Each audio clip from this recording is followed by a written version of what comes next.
यह विमान इस समय हवा में है, लेकिन इसकी स्थिति सामान्य नहीं है। टेक ऑन ऑफ के दौरान यह विमान रनवे के पीछे बने स्ट्रक्चर से टकरा चुका है। टेल सेक्शन पर गहरा स्ट्रक्चरल डैमेज है, स्किन फटी हुई है, धातु मुड़ी हुई है और ऊंचाई पर प्रेशराइजेशन इस कमजोर हिस्से पर लगातार खतरनाक लोड बढ़ा रहा है। और सबसे गंभीर बात यह है कि ऐसी ही स्ट्रक्चरल खराबी पहले चाइना एयरलाइंस फ्लाइट 611 को समाप्त कर चुकी है। वही टेल सेक्शन की कमजोरी, वही दबाव और कुछ ही मिनटों में पूरा विमान हवा में टूटकर बिखर गया था।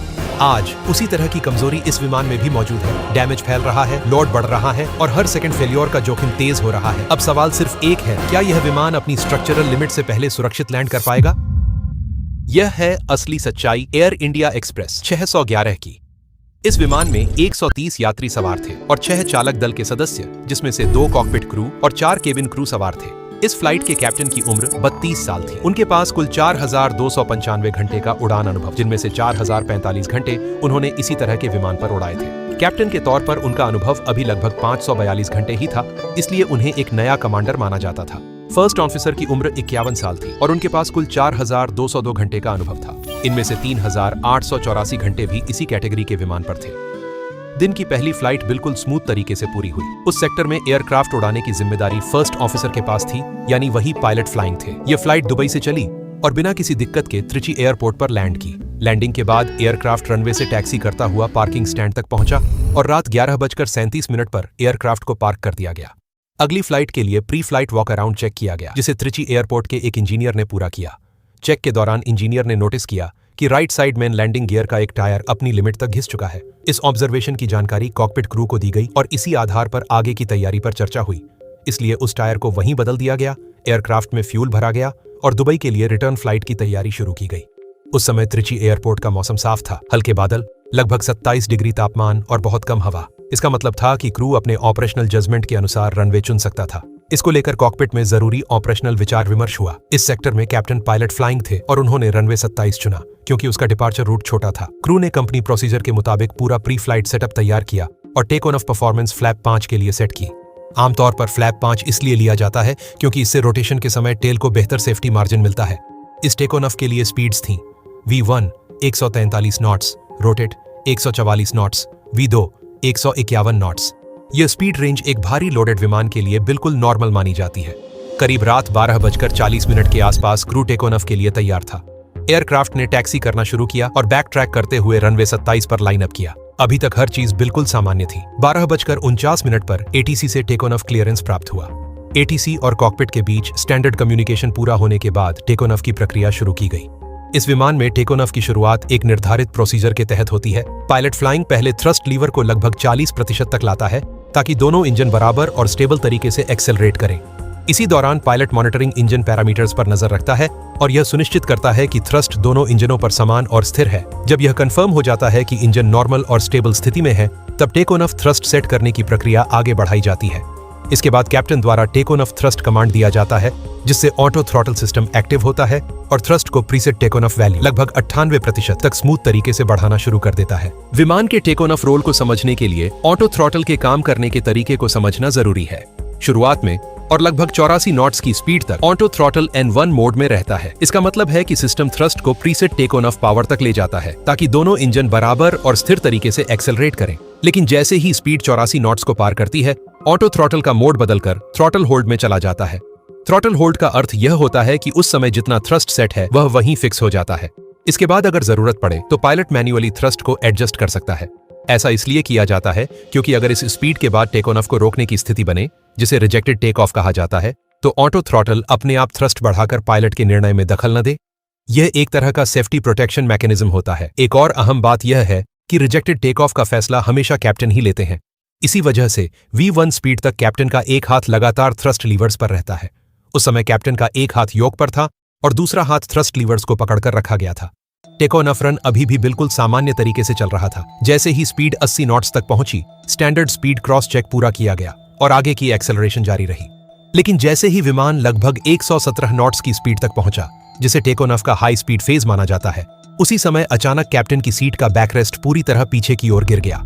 जब कोई व्यक्ति अचानक पीछे की ओर झटका खाता है तो संतुलन बनाए रखने के लिए वह अनजाने में सामने मौजूद चीजों को पकड़ लेता है। ठीक इसी रिफ्लेक्स के तहत यहां भी ऐसा हुआ। फ्लाइट डेटा रिकॉर्डर में इस घटना से जुड़ी दो अहम बातें साफ तौर पर दर्ज हुई। पहली, कैप्टन की तरफ से योक पर हल्का सा पिचअप इनपुट गया।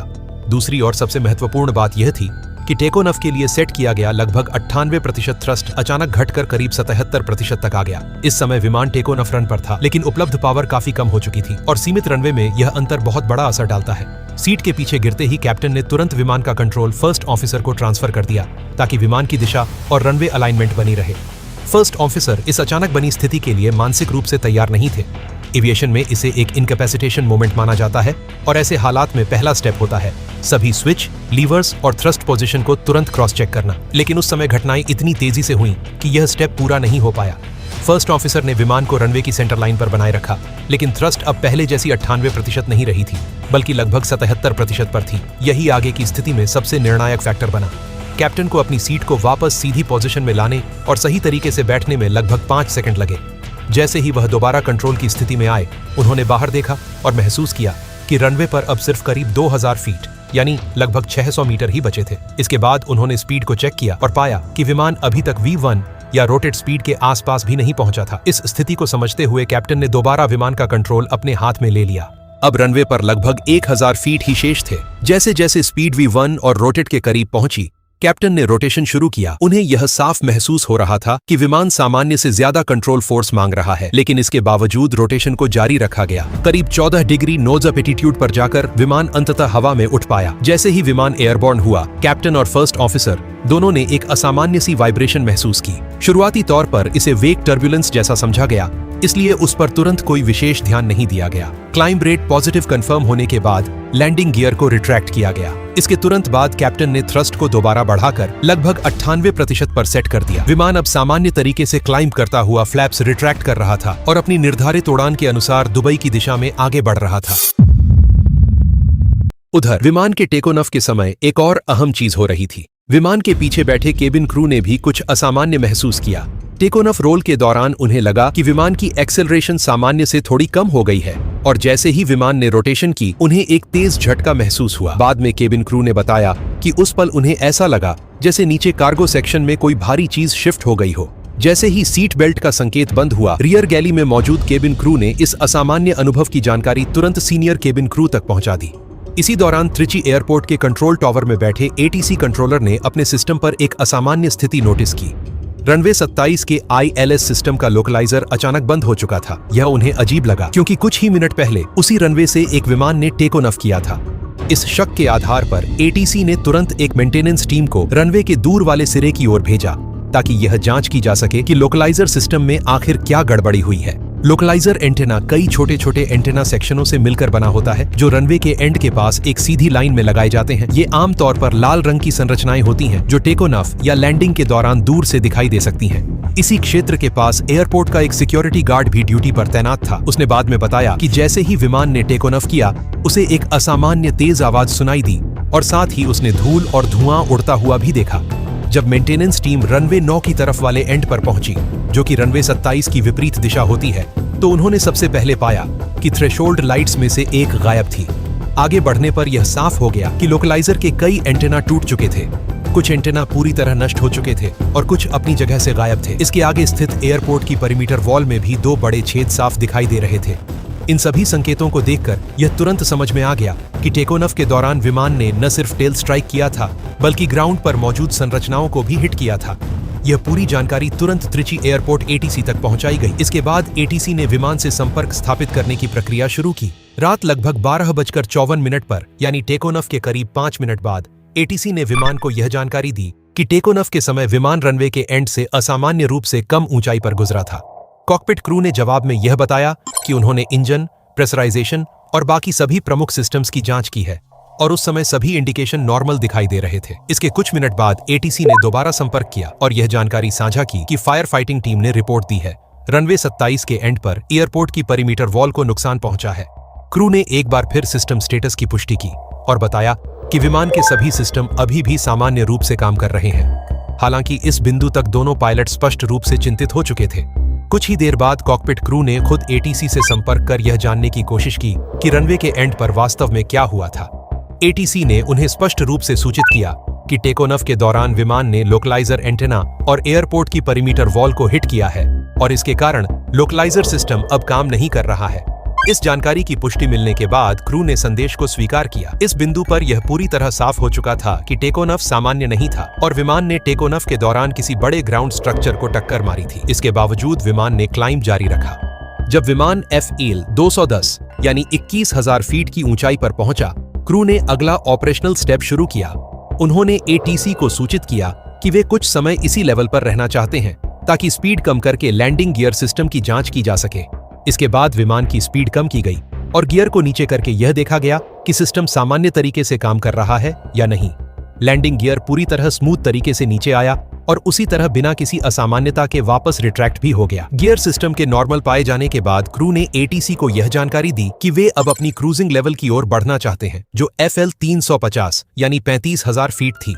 लेकिन यहीं पर हमें थोड़ा पीछे जाना जरूरी हो जाता है। इस समय तक क्रू के पास इतनी जानकारी इकट्ठा हो चुकी थी कि उन्हें यह समझ लेना चाहिए था कि टेकोनफ के दौरान विमान ने टेल स्ट्राइक की घटना का सामना किया है। तथ्य बिल्कुल साफ थे। पहला, रोटेशन के समय विमान में एक अनजान और असामान्य वाइब्रेशन महसूस की गई थी। दूसरा, पीछे बैठे केबिन क्रू ने टेकोनफ के दौरान एक तेज झटका महसूस किया था। तीसरा, त्रिची एयरपोर्ट ATC की ओर से यह जानकारी मिली थी कि रनवे के एंड पर लोकलाइजर एंटेना टूट चुका है और एयरपोर्ट की परिमीटर वॉल में 2 बड़े छेद बन गए हैं। चौथा, ये सभी घटनाएं टेकोनफ के ठीक बाद सामने आई थीं। और पांचवां, टेकोनफ रोल के दौरान विमान की पावर भी असामान्य रूप से कम हो गई थी। इन सभी संकेतों को एक साथ देखा जाए तो तस्वीर बिल्कुल स्पष्ट थी। यह एक साफ साफ टेल स्ट्राइक की घटना थी। एविएशन में ऐसे मामलों के लिए QRH यानी क्विक रेफरेंस हैंडबुक में एक बेहद महत्वपूर्ण चेकलिस्ट दी गई होती है, जिसे टेल स्ट्राइक चेकलिस्ट कहा जाता है। इस चेकलिस्ट के अनुसार अगर टेल स्ट्राइक का जरा भी शक हो तो पहला कदम होता है विमान को प्रेशराइज न करना, क्योंकि फ्यूजलेज या टेल सेक्शन में स्ट्रक्चरल डैमेज हो सकता है। दूसरा कदम होता है प्रेशराइजेशन मोड सिलेक्टर को मैनुअल पर रखना। तीसरा, आउटफ्लो वाल्व को ओपन करना ताकि विमान पूरी तरह डिप्रेशराइज रहे। और चौथा, बिना देरी किए सबसे पास के उपयुक्त एयरपोर्ट पर लैंड करना। इसका कारण बहुत साफ है। अगर विमान की पूंछ या निचला हिस्सा जमीन से टकराया हो तो यह कभी भी पूरी तरह पता नहीं होता कि अंदर कितनी स्ट्रक्चरल क्षति हुई है। ऊंचाई पर प्रेशराइजेशन उस छिपे हुए नुकसान को और बढ़ा सकता है, यहां तक कि स्ट्रक्चर फट भी सकता है। एविएशन इतिहास में ऐसे कई हादसे दर्ज हैं जो इस खतरे को साफ तौर पर दिखाते हैं। अलोहा एयरलाइंस फ्लाइट 243 में फ्यूजलेज पर मौजूद छोटे छोटे क्रैक्स ऊंचाई पर प्रेशराइजेशन के दौरान अचानक फैल गए थे और विमान की छत का बड़ा हिस्सा हवा में ही उखड़कर अलग हो गया था। केवल स्किन के फेल होने से पूरे विमान का ऊपरी हिस्सा खुल गया था। इसी तरह जापान एयरलाइंस फ्लाइट 123 में टेल सेक्शन की गलत रिपेयर के कारण एक छिपा हुआ क्रैक वर्षों तक बढ़ता रहा। एक दिन ऊंचाई पर प्रेशराइजेशन ने उस कमजोर हिस्से को अंदर से फाड़ दिया। नतीजा यह हुआ कि विमान का टेल सेक्शन टूट गया और पूरा विमान नियंत्रण खोकर नष्ट हो गया। इन दोनों हादसों ने दुनिया को यह साफ सिखाया कि स्ट्रक्चरल डैमेज चाहे छोटा दिखे या बड़ा, ऊंचाई पर प्रेशराइजेशन उसे कई गुना बढ़ाकर विमान की स्किन या स्ट्रक्चर को फाड़ सकता है। इसी वजह से नियम बिल्कुल स्पष्ट है। अगर टेल स्ट्राइक का जरा भी शक हो तो विमान को प्रेशराइज नहीं किया जाता और तुरंत नजदीकी एयरपोर्ट पर लैंड किया जाता है। लेकिन इस केस में क्रू ने टेल स्ट्राइक चेकलिस्ट को खोला ही नहीं। इसका कारण यह था कि उन्होंने सिस्टम चेक की और सभी इंडिकेशन नॉर्मल दिखाई दे रहे थे। इसी वजह से उन्हें एक तरह का गलत कॉन्फिडेंस मिल गया। उन्होंने यह मान लिया कि अगर सिस्टम ठीक है तो विमान में कोई गंभीर समस्या नहीं है, जबकि असलियत यह है कि सिस्टम तभी अलर्ट देते हैं जब नुकसान किसी सेंसर या सिस्टम से जुड़ा हो। स्ट्रक्चरल डैमेज जैसे फ्यूजलेज में छेद, स्टेबिलाईजर का हिट होना या अंडरबॉडी स्क्रैपर, ऐसी चीजें इंस्ट्रूमेंट्स में दिखाई ही नहीं देती। विमान अब दुबई की ओर उड़ान भर चुका था। उस समय कॉकपिट वॉइस रिकॉर्डर केवल आखिरी 2 घंटे की बातचीत रिकॉर्ड करता है, जबकि यह उड़ान 4 घंटे से अधिक समय तक चली। इसी वजह से टेकोनफ के तुरंत बाद की कॉकपिट बातचीत रिकॉर्ड में उपलब्ध नहीं है। हालांकि उड़ान के दौरान जब विमान TOTOX नामक पॉइंट के पास पहुंचा तो CVR रिकॉर्डिंग फिर से शुरू हुई। इस रिकॉर्डिंग से यह साफ पता चलता है कि कैप्टन और फर्स्ट ऑफिसर दोनों मानसिक रूप से काफी परेशान थे। उनकी बातचीत से यह झलकता है कि उनके मन में यह डर बैठ चुका था कि टेकोनफ के दौरान कोई गंभीर घटना हुई है और उसका बाहरी असर भी दिखाई दे रहा है। इसी दौरान एयर इंडिया एक्सप्रेस का एक कंपनी प्रतिनिधि त्रिची एयरपोर्ट पहुंचा और उसने लोकलाइजर एंटेना तथा टूटी हुई परिमीटर वॉल का निरीक्षण किया। वहां जमीन पर विमान की फ्यूजलेज स्किन, हनीकॉम्ब मटेरियल और टूटे हुए हिस्से पड़े मिले। इन मटेरियल की जांच से यह स्पष्ट हो गया कि ये टुकड़े उसी विमान के थे जिसने कुछ देर पहले वहां से टेकोनफ किया था। इस जानकारी के सामने आते ही कंपनी ने तुरंत HF रेडियो के जरिए क्रू से संपर्क करने की प्रक्रिया शुरू की और आगे के निर्देश देने की तैयारी की। इसके बाद कंपनी की ओर से क्रू को यह स्पष्ट निर्देश दिया गया कि विमान को दुबई ले जाने के बजाय मुंबई की ओर डाइवर्ट किया जाए। लेकिन यहाँ एक नई समस्या सामने आई। उस समय विमान दुबई की तुलना में मुंबई से अधिक दूरी पर था। इसी वजह से क्रू के मन में यह सवाल उठा कि क्या उपलब्ध फ्यूल के साथ मुंबई तक सुरक्षित पहुंचना संभव होगा या नहीं। शुरुआती आकलन में उन्हें लगा कि फ्यूल रेंज शायद पर्याप्त नहीं है, लेकिन जब उन्हें एक अधिक डायरेक्ट रूट उपलब्ध कराया गया और फ्यूल कैलकुलेशन दोबारा किया गया तो यह स्पष्ट हो गया कि विमान मुंबई तक पहुंच सकता है। इसी पुष्टि के बाद विमान ने दुबई के बजाय मुंबई की ओर डाइवर्ट करना शुरू किया। डाइवर्जन के दौरान क्रू ने यह सुनिश्चित करने के लिए कि लैंडिंग के समय कोई अतिरिक्त तकनीकी समस्या सामने न आए, विमान को सामान्य से थोड़ा पहले ही लैंडिंग के लिए कॉन्फ़िगर करना शुरू कर दिया। इस समय कैप्टन पायलट फ्लाइंग की भूमिका में थे और वे सभी सिस्टम्स पर लगातार नजर रखे हुए थे। फ्लैप्स, लैंडिंग गियर और उनसे जुड़े सभी सिस्टम्स को क्रमबद्ध तरीके से चेक किया गया ताकि किसी भी तरह की असामान्यता पहले ही पकड़ में आ सके। इसके साथ साथ क्रू ने एटीसी को यह भी सूचित किया कि मुंबई एयरपोर्ट पर फायर फाइटिंग और इमरजेंसी सर्विसेज को स्टैंड बाय पर रखा जाए। इसका उद्देश्य यह था कि अगर लैंडिंग या टैक्सी के दौरान विमान को किसी अतिरिक्त कठिनाई का सामना करना पड़े तो तुरंत सहायता उपलब्ध हो सके। सुबह 5:08 AM पर विमान ने मुंबई एयरपोर्ट पर सुरक्षित लैंडिंग की। पहली नजर में लैंडिंग पूरी तरह सामान्य लग रही थी। किसी भी सिस्टम ने कोई चेतावनी नहीं दी और न ही इंजनों में कोई असामान्य वाइब्रेशन महसूस हुई। लेकिन जैसे ही विमान टैक्सी करते हुए स्टैंड की ओर बढ़ा, ग्राउंड पर मौजूद इंजीनियर्स ने दूर से ही यह पहचान लिया कि इस विमान में गंभीर स्ट्रक्चरल डैमेज मौजूद है। स्टैंड पर रुकते ही इंजीनियरिंग टीम ने विस्तृत निरीक्षण शुरू किया और जो सामने आया वह काफी चौंकाने वाला था। सबसे पहले यह देखा गया कि विमान की अंडरबॉडी में मुख्य चक्का क्षेत्र यानी मेन व्हील वेल के ठीक पीछे एक बड़ा फटा हुआ हिस्सा मौजूद था। यही वह स्थान होता है जहां टेल स्ट्राइक का पहला और सबसे सीधा असर पड़ता है। इससे यह साफ हो गया कि विमान ने सिर्फ रनवे को हल्के से नहीं छुआ था, बल्कि जोरदार टक्कर हुई थी। आगे की जांच में कई और गंभीर नुकसान सामने आए। विमान के नीचे लगी एंटी कॉलिजन लाइट पूरी तरह उखड़ चुकी थी, जो संभवतः टेकोनफ के दौरान लोकलाइजर एंटेना से टकराई थी। Right side main landing gear को वायर मैशिंग में बुरी तरह उलझा हुआ पाया गया। बाद में यह पुष्टि हुई कि यह वायर मैशिंग एयरपोर्ट की टूटी हुई परिमीटर वॉल का हिस्सा थी। राइट साइड के एक टायर पर बेहद असामान्य स्क्रैपिंग पैटर्न मिला। यह इस बात का साफ सबूत था कि टेकोनफ के दौरान लैंडिंग गियर ने न सिर्फ जमीन को बल्कि एयरपोर्ट की दीवार को भी छुआ था। इसके अलावा फ्यूजलेज पर मुख्य छेद के पीछे कई छोटे छोटे डेंट और स्क्रैच भी पाए गए। ये निशान यह दिखा रहे थे कि टक्कर के बाद विमान कई मीटर तक जमीन से घिसटता हुआ आगे बढ़ा था। इसका मतलब यह था कि यह सिर्फ एक साधारण टेल स्ट्राइक नहीं थी, यह एक long drag tail structural impact था। एक ऐसी स्थिति जो आम तौर पर किसी भी विमान को हवा में उठने से रोक सकती है, लेकिन इस मामले में किसी चमत्कार की तरह विमान इसके बावजूद हवा में उठ गया था।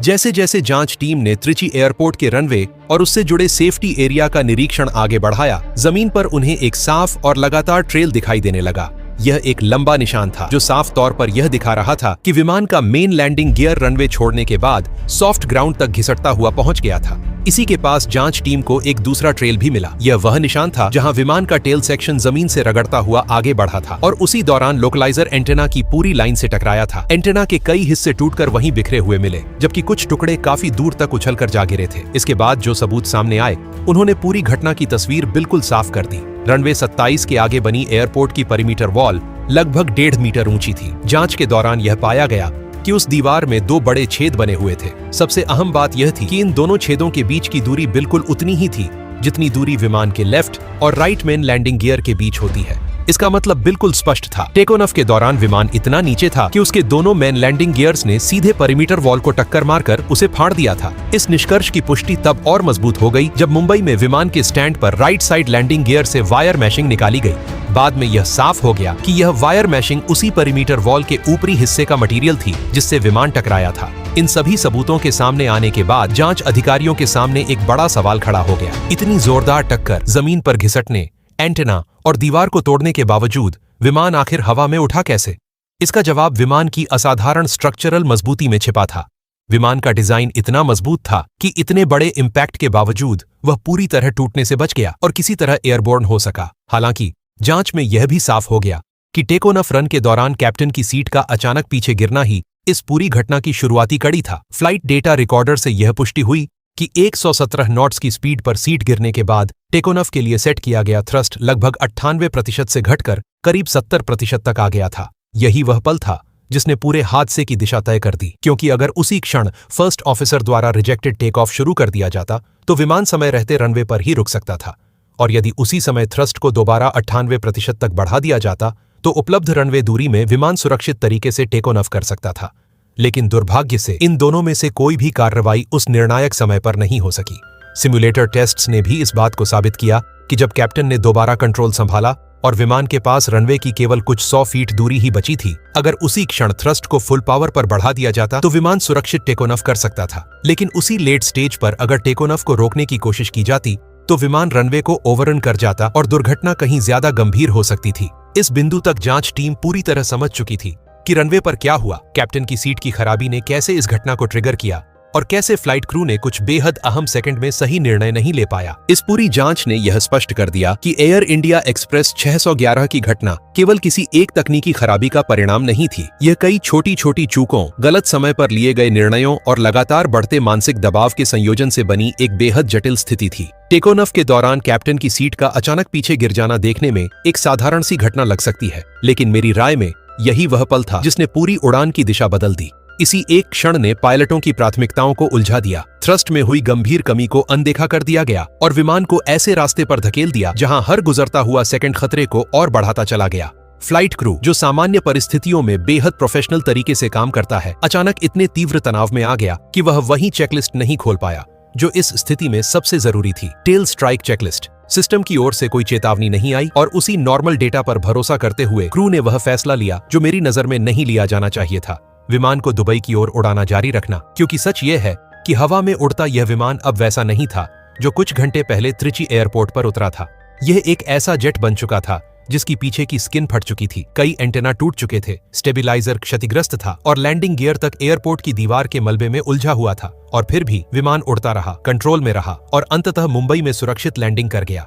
लेकिन मेरी राय में यह किसी सही निर्णय की जीत नहीं थी। यह ज्यादातर विमान की मजबूती, अनुकूल मौसम और किस्मत का साथ था। यह घटना सिर्फ एक चेतावनी नहीं है, यह इस सच्चाई की याद दिलाती है कि एविएशन में निर्णय लेने की प्रक्रिया कभी सबसे मजबूत कड़ी बन जाती है और कभी वही सबसे कमजोर कड़ी साबित होती है। टेक्नोलॉजी, प्रशिक्षण और चेकलिस्ट तीनों मिलकर उड़ान को सुरक्षित बनाते हैं, लेकिन जब दबाव हावी हो जाता है तो इंसान का व्यवहार कभी कभी इन सभी गणनाओं से आगे निकल जाता है। इसीलिए दुनिया भर की एविएशन इंडस्ट्री हर ऐसी घटना से सीखती है ताकि अगली उड़ान और ज्यादा सुरक्षित हो सके। और अगर इस पूरी कहानी से एक बात याद रखनी हो तो वह यही है, सही निर्णय वही नहीं होता जो सिस्टम नॉर्मल दिखने पर लिया जाए, बल्कि वही होता है जो पूरे चित्र को देखकर, हर संकेत को जोड़कर और सबसे बुरे हालात को मानकर लिया जाए। विमान सुरक्षित उतर गया, कोई यात्री घायल नहीं हुआ, लेकिन यह घटना हमेशा याद दिलाती रहेगी कि एक छोटी सी गलती, कुछ चूके हुए सेकंड और एक गलत अनुमान किस तरह एक विमान और उसके भीतर मौजूद हर एक जिंदगी को सबसे बड़े जोखिम में डाल सकता है।